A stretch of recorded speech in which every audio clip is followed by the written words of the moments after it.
안녕하세요. 저는 40대 중반 여성으로 최근 남편과 이혼했어요.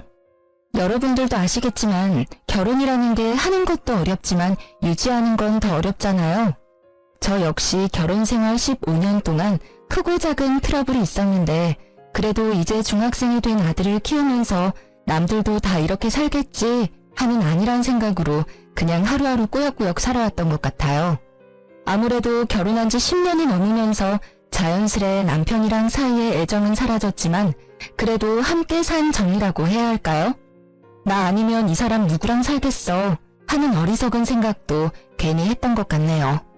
그러면서 처음에는 이혼하면 큰일 나는 줄 알고 속상한 일이 있어도 꾹 참고 아들만 생각하면서 가정은 지켜야 한다는 생각으로 참고 참았는데 날이 갈수록 남편의 행태가 괘씸해지니 더 참았다가는 제 인생이 송두리째 흔들릴 듯 했습니다.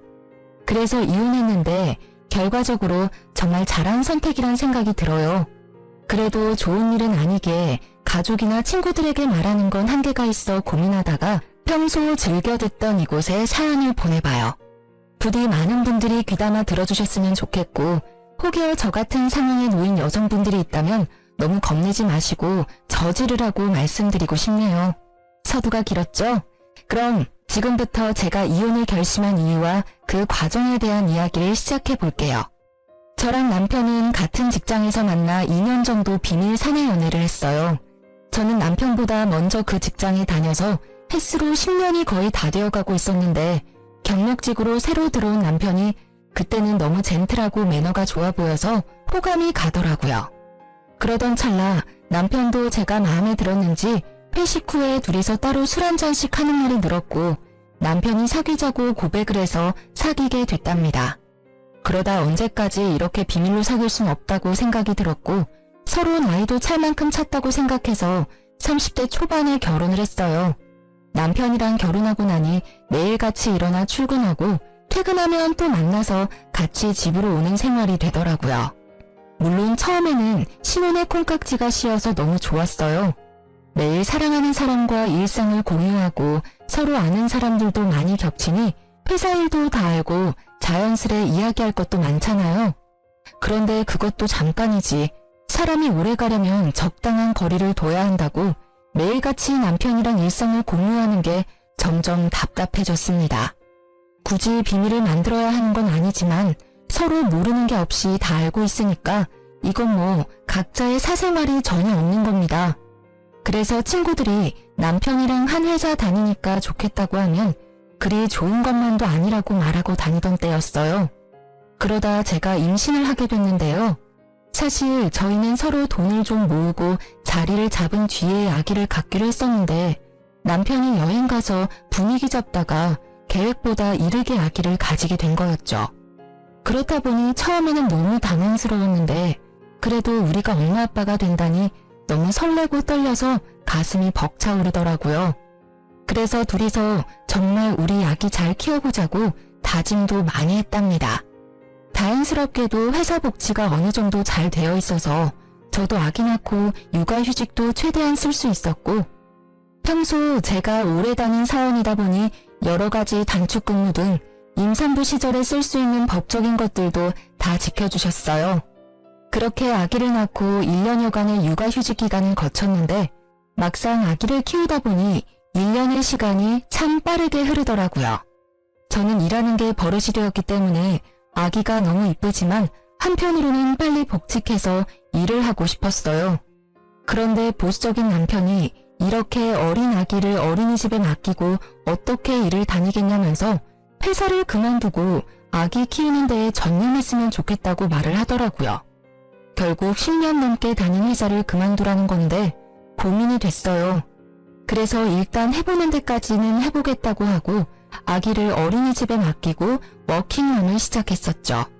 그런데 막상 어린이집에 보내니까 아기가 너무 어려서 그런지 이런저런 감기와 질병에 너무 많이 걸리는 겁니다. 그러다 보니 어린이집을 제때 보내지 못하는 상황이 생겼고 자연스럽게 남편 대신 제가 상사 눈치를 보면서 반차나 연차를 내는 상황이 반복되더라고요. 평소 책임감이 강해서 일 잘하고 꼼꼼하다는 평가를 받던 저였는데 일하다 일하다가 아기 보러 뛰어가는 상황이 계속되니 일에 집중도 안 되고 동료들 눈치도 보이고 제가 생각해도 이건 좀 아니다 싶었어요.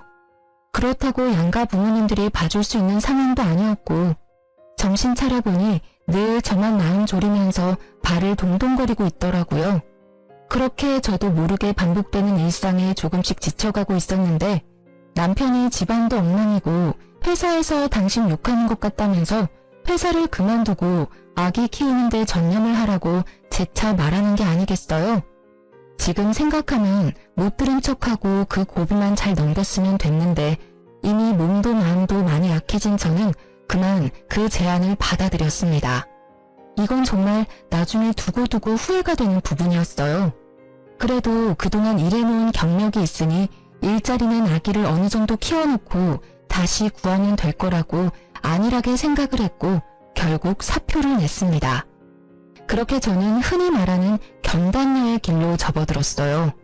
문득 정신을 차려보니 10년여간 다니던 회사를 그만두고 아기를 키우고 집안 살림을 하며 산 지도 어느덧 10년째더라고요. 진짜 세월이 언제 이렇게 많이 흘렀나 싶을 만큼 빠르게 지나간 것 같아요. 그동안 눈에 넣어도 안 아플 것 같았던 아기는 귀여운 초딩이 되어 무럭무럭 자랐고 저도 이제야 한숨 돌릴 수 있을 것 같았습니다. 그런데 갑자기 남편 회사에 문제가 생기면서 제 시름이 깊어졌어요. 남편은 제가 퇴사한 후 함께 다니던 회사를 그만두고 IT 계열 회사로 이직해서 꽤 오래 다니고 있었는데요. 아무래도 이쪽 계열은 머리 회전이 빨라야 하기 때문인지 나이가 들수록 더 많은 노력을 해야 한다고 하더라고요. 남편도 마찬가지여서 점점 젊은 직원들은 치고 올라오는데 본인은 젊을 때 감각이 안 나오니까 성과는 없지 상사 눈치 보랴 밑에 직원들 눈치 보랴 회사에서 매일 어려움을 겪는 것 같았습니다. 이맘때쯤 항상 술에 취해 들어와서 아이랑 저랑 자고 있으면 굳이 깨워서 아빠는 힘들게 일하고 왔는데 편하게 자고 있느냐면서 술주정을 부리는데 진짜 미치겠더라고요. 평소에도 사실 친구들 중에서 자기만 외벌이라고 장난식으로 투덜투덜 댔었는데 이게 장난 반 진심 반이었는지 계속 승진심사에서 누락되고 좌천이 되면서 월급까지 깎이니 그 스트레스를 저에게 푸는 겁니다. 가계부를 쓰라는 둥, 씀씀이가 왜 이렇게 해프냐는 둥. 외벌이 월급이 뻔해서 아끼고 살아온 저였는데 이렇게 제 전업주부 생활을 후려치니 너무 짜증나더라고요. 뭐야, 못 보던 건데 또 옷 샀어? 남편은 매일 회사에서 젊은 애들 눈치 보느라 진이 빠지는데 와이프는 집에서 탱자탱자 놀면서 돈 쓸 국리나 하냐? 무슨 소리 하는 거야. 이거 원래 있던 옷이야. 전에 백화점에서 당신이 좋다고 사준 거잖아. 기억 안 나? 그리고 내가 무슨 집에서 탱자탱자 논다고 그래? 당신이 청소를 해, 빨래를 해, 요리를 해. 나 없으면 여기 마구간이야. 당신 일하느라 힘든 건 아는데 그렇다고 그걸 나한테 풀면 안 되는 거 아니야? 아, 됐어. 집에서 노는 네가 뭘 알겠어. 내가 얼마나 힘들게 돈 벌어오는지 가장의 무게를 이해하겠냐고. 웃기지 마. 내가 왜 이해를 못해? 나도 회사 다닐 만큼 다녀봤어. 당신도 알잖아. 처음 우리 회사 와서 힘들다고 징징거리는 당신 내가 뒤에서 얼마나 챙겨줬는데. 배은망덕도 유분수지? 그게 언제적 일인데 얼마나 할 말이 없으면 그걸 끄집어내냐? 장도 마트 가서 직접 봐오면 되지 맨날 택배 시켜서 이거 택배비 다 돈 나가는 거 아니야. 사람이 왜 이렇게 씀씀이가 해퍼? 그리고 여기 빈 방에 전기는 왜 안 꺼? 전기세가 한두 푼이야? 뭐라는 거야. 일주일에 딱 2번 장 보는데. 그것도 무료 배송이야. 심지어 다 당신 먹고 쓰고 필요한 것만 골라서 사는 건데 그거 가지고 그렇게 못 잡아먹어서 안달이니? 내가 얼마나 알뜰하게 사는데 나한테 쓰는 돈 하나도 없어. 요즘 이렇게 사는 아줌마 한 명도 없어. 이거 왜 이래? 그리고 그 방의 전기는 당신이 나오면서 안 끈 거잖아. 따박따박 말대꾸 좀 하지 마. 머리 아프니까 앞으로는 가계부를 써. 그거 보고 당신이 알뜰한지 씀씀이가 해픈지 내가 판단할 테니까. 무슨 여자가 가계부도 안 쓰고 살림을 한다고? 어휴. 순간 너무 기가 막히고 어이가 없더라고요. 말문이 턱 막혀서 아무 말 없이 남편을 노려보고 있으니 남편이 잘하라고 제 어깨를 툭 치면서 출근을 하는데 진짜 아들만 아니었으면 머리를 한 대 쳤을 겁니다. 초등학교 6학년 아들이 아빠 왜 저러냐면서 엄마 마음에 담아두지 말라고 다정하게 위로해주는데 순간 훌쩍 큰 아들이 대견하면서도 남편 놈에게 당한 수모가 잊혀지질 않아 괴롭더라고요. 정말 남편 월급 쪼개고 쪼개서 살림을 하고 아이 학원도 보내고 또 회사 다니면 항상 깔끔해야 한다고 생각을 하는 터라 돈 없어도 모아둔 돈으로 제 옷은 못 사도 철마다 남편 옷은 새로 사서 입혀보내고 그랬거든요. 오랜만에 만난 친구들이 유행 지난 옷을 입고 다니고 포인트 적립이나 할인 쿠폰에 집착하는 저를 보면서 많이 변했다고 예전에 그 멋쟁이는 어디 갔냐고 탄식해서 좀 마음이 쓰라렸지만 그래도 우리 가정을 위해서 내가 아끼는 거니까 나는 어떤 말을 들어도 괜찮다고 스스로 위로하고 그랬어요. 그런데 이런 제 노력은 하나도 알아주지 않고 혼자 돈 번다고 유세를 떠는 남편을 보니까 일하느라 힘들어서 그렇다고 이해하고 넘어가기에는 저도 사람인지라 너무 짜증나고 화가 나더라고요. 그래서 너무 기분이 나빠서 재취업을 하려고 알아보기 시작했습니다. 아이도 많이 컸고 남편 회사 일이 그렇게 안 풀린다는데 저라고 언제까지 집에 있을 생각은 없었거든요. 그런데 사람 일이라는 게 뭐든 제 마음대로 되는 건 아니잖아요. 예전에 다녔던 경력이 있으니까 웬만하면 다 될 줄 알고 여기저기 이력서를 냈는데 조건이 좋은 곳은 전부 제 나이와 오랜 경단 기간을 아쉬워하며 탈락을 통보했어요. 그래서 눈높이를 낮춰서 작은 회사에도 이력서를 냈는데 서류는 붙어도 이상하게 면접에서 떨어지기 일쑤더라고요. 한창 회사 다닐 때는 정말 자신감 있고 적극적인 성격이었는데 저도 모르는 사이 10년 넘게 살림만 하면서 주눅이 들었나 봐요. 그렇게 자꾸 떨어지다 보니 가뜩이나 떨어진 자존감이 아주 땅을 지나 지하 수백 미터로 쿵 처박혔습니다. 정말 내가 왜 이렇게 됐지? 옛날에 당당하게 회사 다니면서 동료들이랑 주고받던 대화도 그립고 작지만 소중했던 월급도 그립고 제가 전업주부로 살아왔던 날들이 모두 후회스러운 건 아니지만 되돌릴 수 있다면 회사를 그냥 다녔을 것 같다는 생각이 들더라고요. 그런데 이런 제 마음도 모르고 남편은 위로와 응원을 해주기는커녕 매일 퇴근하고 돌아와서 저를 들들 볶는 겁니다. 이력서 썼어? 어디 냈어? 리스트 뽑아봐봐. 무슨 리스트를 뽑아. 그냥 3-4군데 내봤는데 아직 연락이 없네. 기다려봐야지 뭐. 당장 취업될 거라고는 생각 안 했어. 아, 답답한 소리 한다. 3-4군데 내서 연락이 없으면 30-40군데는 넣어봐야지. 연락 없다고 이렇게 기다리고만 있을 거야? 그래서 어떻게 취업을 해? 왜 이렇게 사람을 들들 볶아 진짜? 당신 너무한 거 아니야? 나도 취업 잘 안 돼서 우울하고 힘들어. 근데 더 힘든 건 뭔지 알아? 남편이란 사람이 이렇게 나를 업신여기는 거야. 마음 약한 소리 좀 그만해. 언제까지 그렇게 온실 속 화초처럼 살 거야? 밖은 야생이야 야생. 내가 당신 잘 되라고 그러는 거지 못 되라고 그러는 거야? 충고해주는 거 잘 들어야 회사 생활도 잘하지. 그래서 뭐 어떤 충고를 해줄 건데? 이런데 알아봤어? 내가 지나가다 보니까 일자리 박람회가 많더라고. 구청이나 시청에서 당신처럼 취업 못하는 사람들 집에서 놀지 말고 일하라고 이렇게 많이 정보를 주는데 이런 거 하나도 안 알아봤지? 나처럼 세세하게 알아봐주는 남편 있는 줄 알아? 고맙게 생각해. 이건 노인 일자리 박람회잖아. 내가 노인이야? 이게 세세하게 알아봐주는 거야? 됐어. 내가 알아서 해. 남편이 저에게 알아봤다며 건네준 팜플렛은 시니어 일자리 박람회였어요. 일하고 싶은 욕구는 있지만 일자리 찾기가 어려운 어르신분들을 위해 공공근로나 호텔 청소 같은 일자리를 알아봐주는 거 그거요. 근데 제 나이가 이제 40대 중반인데 제가 시니어는 아니잖아요?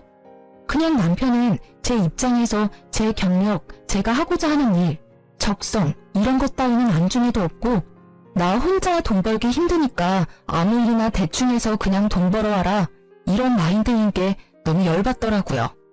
그래도 시간은 흘러서 아이가 중학교에 입학하게 됐습니다. 남편 수입은 확 줄어들었는데 중학교에 입학한 아이, 사교육비는 더 늘어나면서 감당이 안 되더라고요. 줄이고 줄였지만 학원비가 이렇게 센 줄 몰랐어요. 그렇다고 안 보내자니 요즘은 친구도 학원에서 사귄다는데 이제 막 학교에 적응하는 아들을 생각하니 차마 못 끊겠더라고요. 그래서 결국 생활비를 아끼려고 있던 집을 전세 주고 좀 더 작은 집으로 옮겨가기로 했습니다. 그런데 남편은 그동안 왜 이렇게 돈을 못 모았냐면서 내가 버릇안 준 돈을 다 어디에 썼냐고 화를 내는 겁니다. 진짜 이렇게 가세가 기운 게 전부 제 탓이라고 하는데 사실 그동안 보너스나 성과금 많이 받을 때에도 남편이 저에게 갖다 준 건 일도 없었거든요. 저는 오로지 남편 월급에서 생활비로 주는 돈만 갖고 여기저기 알뜰하게 쪼개 사용을 해왔는데 이런 식으로 저를 몰아가니 진짜 어이가 없었어요. 그래도 어쩌겠습니까? 이때는 당장 이혼할 것도 아니고 진짜 쫌생이다 생각하면서 뒤로 욕하고 말았어요. 그런데 남편이 구멍난 생활비를 신우에게 말했고 겨우 돈을 빌렸다면서 앞으로 살림을 알뜰하게 잘하겠다는 내용의 각서를 자기 앞으로 쓰라고 헛소리를 시전하더라고요. 진짜 시간이 지난 지금 생각해도 이때를 떠올리면 피가 거꾸로 솟고 가슴이 터질 것 같은데요. 더 짜증나는 건 사춘기인 아들이 남편 말을 듣고 열받아서 자기 방에 쾅 문을 닫고 들어가는 거예요. 한창 예민한 시기 아들인데 이렇게 아빠가 엄마를 무시하고 집안 분위기를 흐트리니까 얼마나 싫겠어요.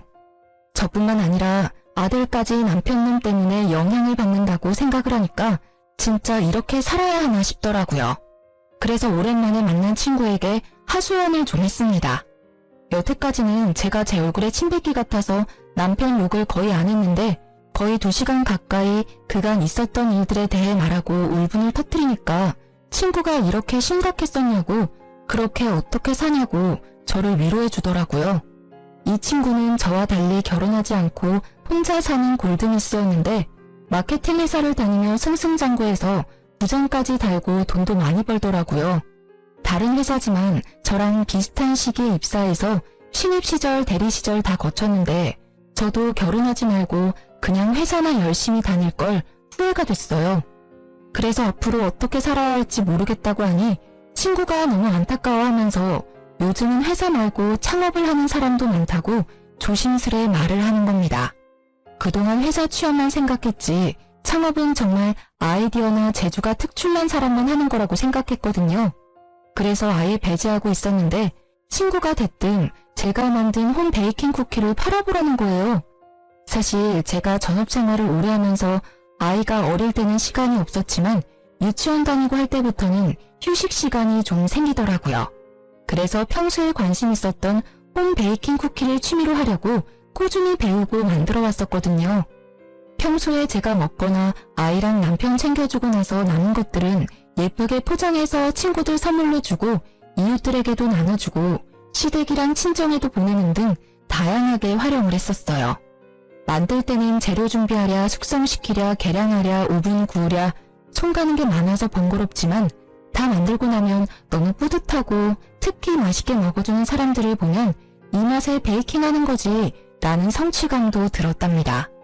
워낙 아가씨 때부터 베이커리 카페 다니는 걸 좋아해서 보는 눈이 생겼는지 받는 사람들이 전부 너무 이쁘고 맛있다면서 이런 거 하나 차려서 하라고 말은 했었거든요.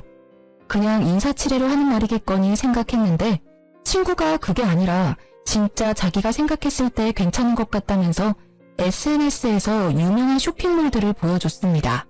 살펴보니 조금 손이 많이 가기는 하지만 그 정도는 다 제가 할 수 있을 듯 했습니다. 보다 보니 이렇게 하면 더 예쁘고 맛있겠는데? 하는 아이디어도 마구 떠올라서 친구에게 말했더니 대박이라며 맞장구 쳐주더라고요. 그래서 고민 끝에 SNS에 밝은 친구 도움을 받아서 비즈니스 계정을 만들고 나름대로 상호와 메뉴까지 정해 두근거리는 마음으로 쇼핑몰을 열게 됐어요. 처음 일주일은 문의조차 오지 않더라고요. 그러다 첫 게시 손님을 받았는데 반응이 꽤 괜찮았어요. 덕분에 용기를 얻었고 점점 찾아주는 손님들이 많아지더니 마케팅하는 친구의 도움으로 각종 이벤트와 체험단까지 운영하면서 생각보다 더 대박을 쳐서 돈을 쏠쏠하게 벌게 됐습니다. 저는 그냥 남편 눈치 보지 않고 쓸 수 있는 제 용돈 정도만 생각했는데 웬걸? 쪼들렸던 아이 사교육비도 낼 수 있겠더라고요. 이때부터는 재료 사고 포장하고 발송하는 값에 제 인건비까지 더해도 훨씬 많이 남는 장사라 진짜 이 맛에 창업하나 보다 했습니다. 오히려 SNS로 시작하니까 월세도 나가지 않고 마진이 좋더라고요. 그래서 주문이 밀려도 힘든 줄도 모르고 밤을 새가면서 물량을 맞추고 손님들 리뷰에 답까지 달아주면서 열심히 했어요. 정말 오랜만에 집에서 살림만 하던 제가 열정을 가지고 저만의 일을 시작한 거라 너무 즐겁고 행복했습니다. 진짜 돈이 문제가 아니라 무너진 제 자존감이 다시 세워지는 기분이 들어서 정말 좋더라고요. 저를 도와준 친구도 너무 잘 됐다면서 얼굴이 너무 좋아졌다면서 절대 그만두지 말라고 용기를 주더라고요. 까탈스러운 사춘기 아들 녀석도 제가 밤새 일하는 걸 보면서 힘들면 하지 말라더니 제가 너무 행복해하니까 엄마가 좋으면 자기도 좋다고 저를 꼭 안아주는 게 아니겠어요? 하지만 양치가 있으면 음지도 있는 법이죠. 정말 아이러니하게도 그렇게 일하라고 떠밀던 저희 남편은 제가 일하는 걸 탐탁치 않게 여기더라고요. 요즘 저녁이 아주 맨날 배달이네. 돈이 남아 도나 봐. 요즘 단체 주문이 좀 들어와서 밥할 시간이 없어서 그래. 이번 주만 넘어가면 괜찮을 거니까 내가 그땐 맛있는 거 해줄게. 당신이 돈을 벌면 얼마나 번다고 밥할 시간이 없대. 그래봤자 푼돈이잖아. 누가 보면 돈 꽤나 버는 줄 알겠다. 무슨 말을 그렇게 해? 당신이 관심 없으니 몰라서 그러지. 나 꽤 벌어. 내가 요즘 당신한테 애 학원비 밀렸으니까 붙여달라고 하는 거 봤어? 다 내가 내고 있어. 당신 입고 있는 그 와이셔츠랑 바지 그거 새 거잖아. 다 내 돈으로 사서 입혀주는 거야. 알고 말해. 됐어. 그냥 반죽 가지고 장난칠 시간에 근처 빵집이라도 취직해서 정상적으로 좀 살아. 이게 뭐야? 집꼬라지하고는. 뭐 인정합니다. 혼자 모든 걸 하니까 집안일이 어려워지긴 했어요. 그런데 누구나 처음에는 일과 생활을 조율하는데 적응하는 기간이 필요하잖아요. 진짜 갓 사업 시작해서 열심히 하려는 사람한테 초치는 것도 아니고 그렇게 일해서 돈 벌어 오라고 하더니 돈 번다고 하니까 집안일 열심히 하라는데 어이가 없었어요.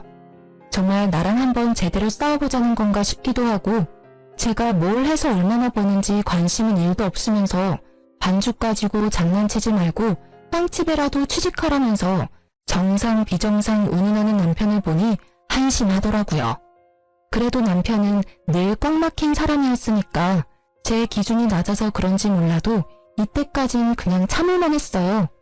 그런데 오랜만에 만난 가족 행사에서 신우이를 만났는데 남편 놈이 지 누나라고 제 이야기를 많이 했나 보더라고요.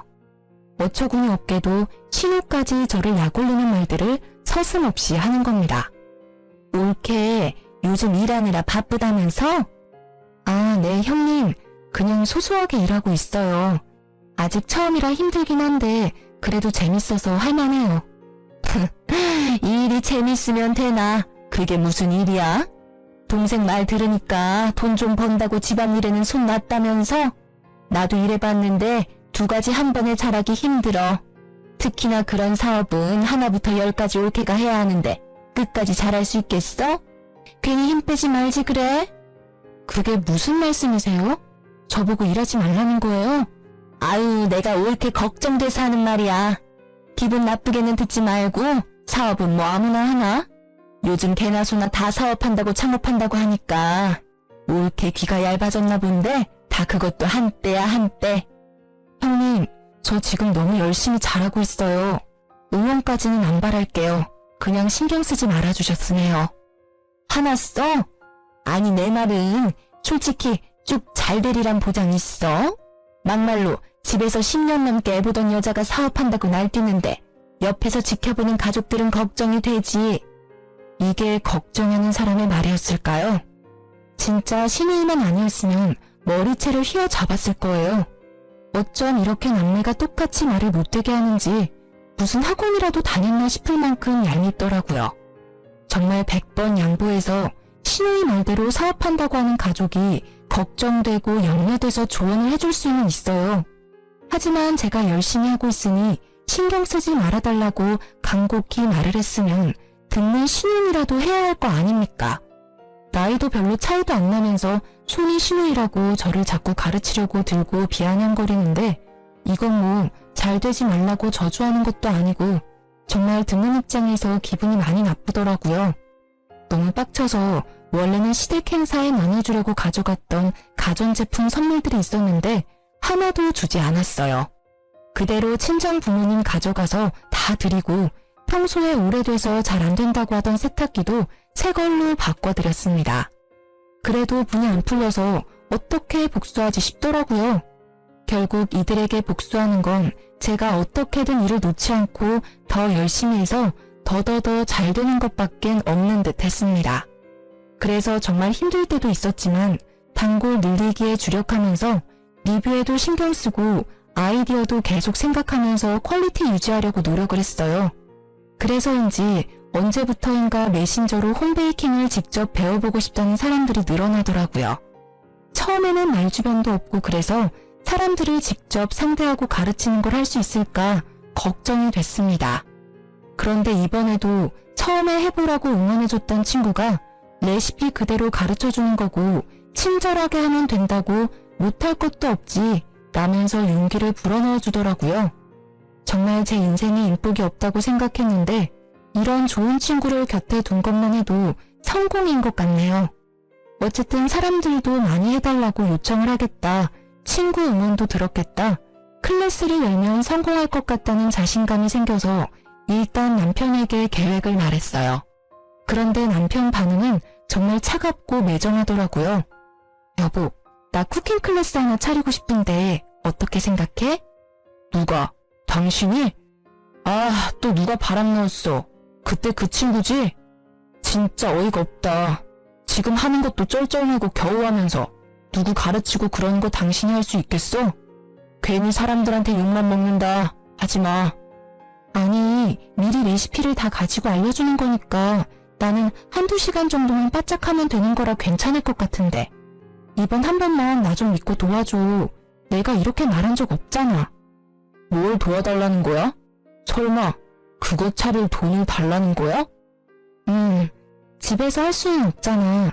그래서 작은 데라도 좀 빌려야 할 것 같은데 아직 내가 그만한 돈은 없어서 우리 그때 비상금으로 모아둔 통장 있지? 그거 이번에 깨서 좀 쓰면 안 돼? 나 진짜 잘할 수 있을 것 같아서 그래. 내가 이자 쳐서 다시 채워 넣을게. 야, 웃기지 마. 돈 날릴 일 있어? 제발 정신 좀 차려. 그 돈 절대 못 주니까 정하고 싶으면 당신이 알아서 그냥 차리든지. 나는 반대했으니까 나중에 왜 안 말렸냐고 내 원망은 하지 마. 알았지? 사람이 어떻게 이렇게 짜증나는 화법을 구사하는지 남편이랑 대화를 하고 지지를 얻으려고 했던 제가 잘못이었습니다. 매사에 부정적이고 꼬여서 어떻게든 제가 하는 생각과 일은 절대 안 될 거라고 말을 하는데 이런 사람이랑 살아온 제가 회사 면접에서 주구장창 떨어진 건 어찌 보면 당연한 일이겠죠. 원래라면 남편한테 이 정도 말을 들었으니 자신감이 더 떨어져 그래 내가 제대로 할 수 있겠어? 그냥 적자 했을 겁니다. 그런데 저는 이미 SNS 쇼핑몰에서 한번 성공을 맛봤잖아요. 정말 성공의 단맛은 강렬하더라고요. 남편의 반대에도 불구하고 저는 자신감을 잃지 않고 그래 내가 알아서 할게 두고 봐라 하는 마음이 생겼어요. 그래서 친정동생에게 SOS를 쳤습니다. 제 말을 들은 친정동생은 처음에는 망설이다가 이왕 하는 거 제대로 하라면서 응원을 해주더라고요.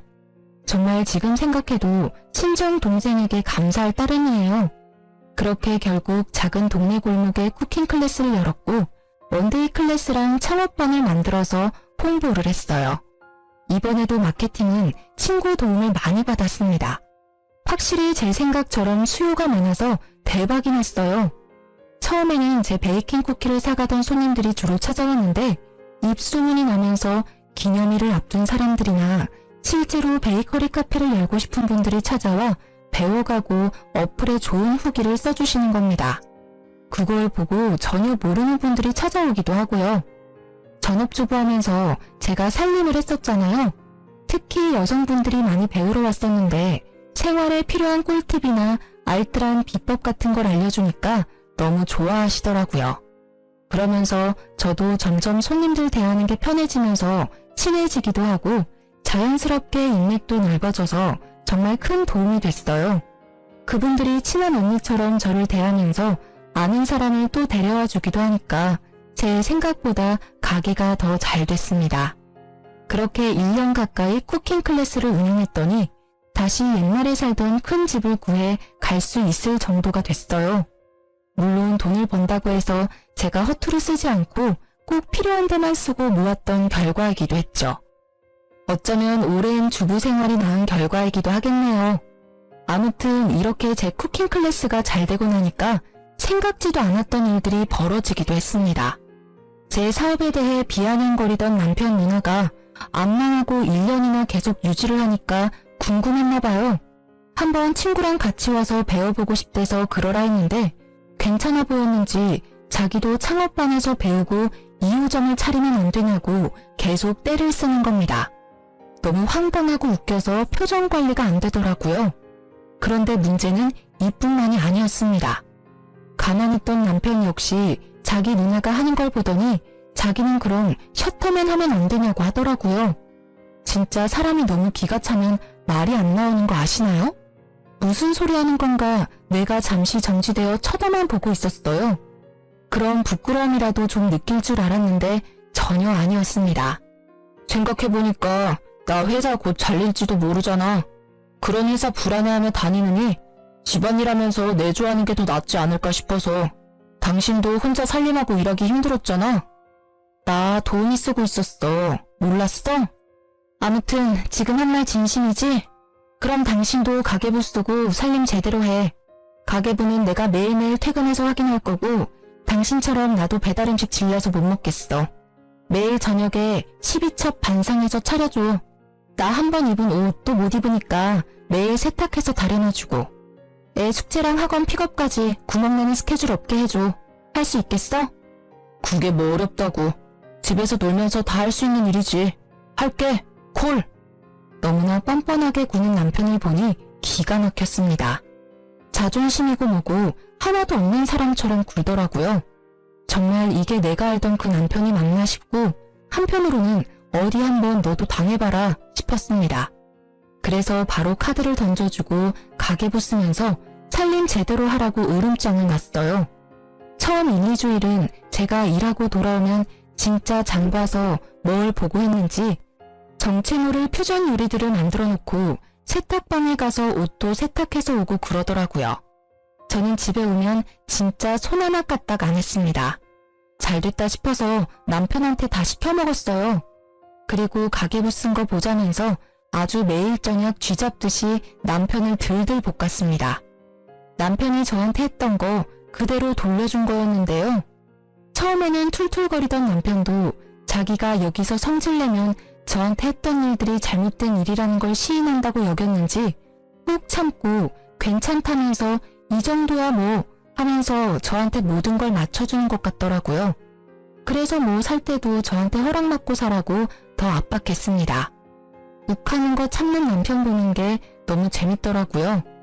이런 줄도 모르고 셔터맨 하겠다고 한 거냐면서 속으로 고소했어요. 그런데 이런 생활도 잠시뿐이었습니다. 제 앞에서 머리 조아리며 수긍하던 남편이 언제부터인가 살림을 제대로 하지 않고 밖으로 나가놀기 시작하는 겁니다. 자기는 할 만큼 했다면서 제가 돈을 그렇게 벌고 자기가 살림을 다 하는데 이 정도도 못 쓰냐면서 제가 준 카드로 옷이며 지갑을 사고 유흥비를 막 쓰더라고요. 대체 어디까지 가나 두고 보자 했더니 가계부도 없고 결국에는 제가 절대 쓰지 말고 비상금으로 두라고 했던 퇴직금으로 저 몰래 외제차까지 뽑아서 다니는 게 아니겠습니까? 진짜 신우의 말처럼 사업이라는 게 언제까지 잘 될지 모르잖아요. 그래서 남편 퇴직금은 아이를 위한 비상금으로 두고 싶었는데 저만 믿고 홀라당 그걸 써버렸으니 진짜 어이가 없었어요. 저는 전업주부에도 절대 이렇게 돈을 안 썼거든요. 그래서 더는 지켜보기 힘들어서 남편에게 각서를 쓰라고 했습니다. 당신 살림 시작하면서 뭐라고 했어? 어려운 일 아니라며, 잘할 수 있다며. 그런데 하나도 제대로 하는 게 없고 이게 뭐야? 당신 예전에 나보고 살림 잘하겠다고 각서 쓰라고 했었지? 당신도 각서 써. 지금 당장. 아, 그만 좀 해. 자존심 상해서 진짜. 돈 번다고 유세 좀 부리지 말라고. 유세? 나는 당신한테 받은 그대로 해주는 거야. 그리고 내 돈 가지고 흥청망청 쓰는 사람한테 이 정도 요구도 못해? 당신이 잘했어봐. 내가 이러는지. 당장 카드 내놔. 당신은 내가 피땀 흘려 벌어온 돈 쓸 자격이 없으니까. 남편 지갑에서 카드를 빼내려고 하는데 필사적으로 막더라고요. 진짜 제가 무슨 큰아들을 키우는 것도 아니고 너무 어이가 없었어요. 한사코 말리는 남편을 피해 지갑에서 카드를 꺼냈고 눈앞에서 바로 가위로 서걱서걱 잘라버렸습니다. 그 모습을 바라보던 남편이 씩씩거리면서 각서 쓸 테니까 종이를 가져오라고 하더라고요. 바로 종이랑 펜이랑 인주도장까지 싹 다 갖다 줬습니다. 그리고 살림을 잘하겠습니다. 생활비를 아껴 쓰겠습니다. 아내에게 대들지 않겠습니다 등등 머릿속에 떠오르는 대로 불러줬고 몇 번 자존심 상했는지 멈칫멈칫하긴 했지만 남편도 불러주는 대로 곧잘 쓰더라고요. 저는 속으로 푹 웃으면서 그 모습을 동영상으로 찍었습니다. 남편은 열받아서 그런지 제가 찍는 모습도 모르는 것 같았어요. 오늘 날짜를 적고 인주에 도장까지 찍는 것까지 보고 바로 신우이에게 동영상을 전송했어요. 진짜 자기 동생이 당하는 이 순우를 보고 얄미운 신우이가 어떻게 반응할지 너무너무 기대가 되더라고요. 아니나 다를까 바로 전화가 바리바리 쏟아졌습니다. 여보세요? 네, 형님. 동영상 잘 보셨어요? 옳게. 아무리 그래도 남편인데 이게 뭐야? 너무한 거 아니야? 자기 아빠를 이렇게 개무시하는데 애가 뭘 보고 배우겠어? 형님, 오해하지 마세요. 이거 전부 다 예전에 애 아빠가 저한테 하라고 했던 거고요. 저 개무시하는 거 이미 애가 다 봐서 보고 배울 것도 없어요. 그건 그렇고 형님한테는 구두로 말할게요. 이호점 절대 못 차려드리니까 꿈도 꾸지 마세요. 뭐? 왜 말이 달라? 지금 그거 차리려고 우리 전세금도 뺐는데 이제 와서 그게 무슨 소리야? 이거 사기야, 사기. 형님, 착각하셨나 본데 저희는 계약서 한 장 쓴 거 없고요. 저는 그러라고 허락해드리지도 않았어요. 형님 혼자서 북치고 장구치고 다 했는데 제가 뭘 어떡해요? 사업은 뭐 아무나 하나요? 헛수고 하지 마세요. 동생 각서 쓰는 영상은 마지막 선물이니까 가족끼리 잘 돌려보시고요. 그럼 끊어요. 옳게! 옳게! 신우이와 제가 통화하는 걸 본 남편이 얼굴이 울그락불그락해져서 자기 동영상 찍었냐면서 미쳤냐고 막 이성을 잃고 달려들더라고요. 꼴의 자존심은 아직 있나 보다 했습니다. 남편 손에는 우스운 각서 한 장이 달랑달랑 달려있었어요. 살펴보니 한자 한자 정성을 기울이기는커녕 흘림체로 대충 썼는데 꼴 보기가 싫더라고요. 바로 남편 눈앞에서 종이를 쫙 찢어버렸습니다. 이게 뭐하는 거야? 쓰라며. 쓰라고 해서 썼는데 왜 찢어? 정성이 부족하잖아. 진심이 하나도 안 들어가 있는데 이걸 내가 뭘 보고 믿어? 당신은 항상 그런 식이지? 당신만 잘났다고 생각하고 나 가르치고 이렇게 가르침 받는 데는 익숙하지 않나 봐? 무슨 소리를 하고 싶은 거야? 똑바로 말해. 나 당신이랑 더는 못 살아. 우리 이혼해. 지금 나 놀리냐? 내가 왜 이혼을 해? 저는 남편이 퇴직금을 외제차 뽑는 데 쓴 일부터 이미 이혼을 결심하고 이혼 서류를 준비했습니다.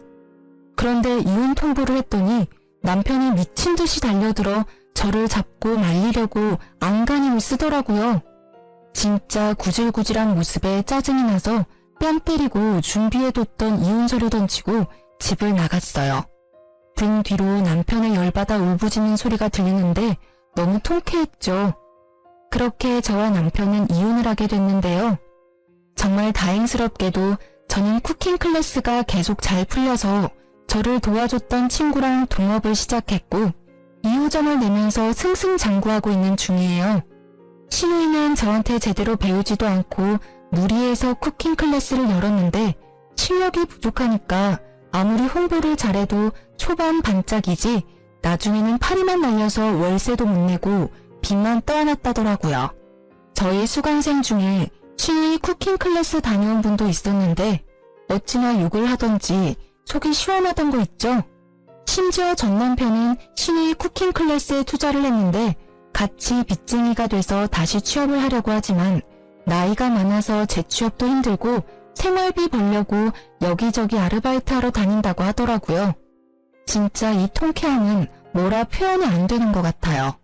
막혔던 가슴이 뻥 시원해지고 10년 묵은 채증이 확 내려간다는 게 이런 느낌이구나 싶더라고요.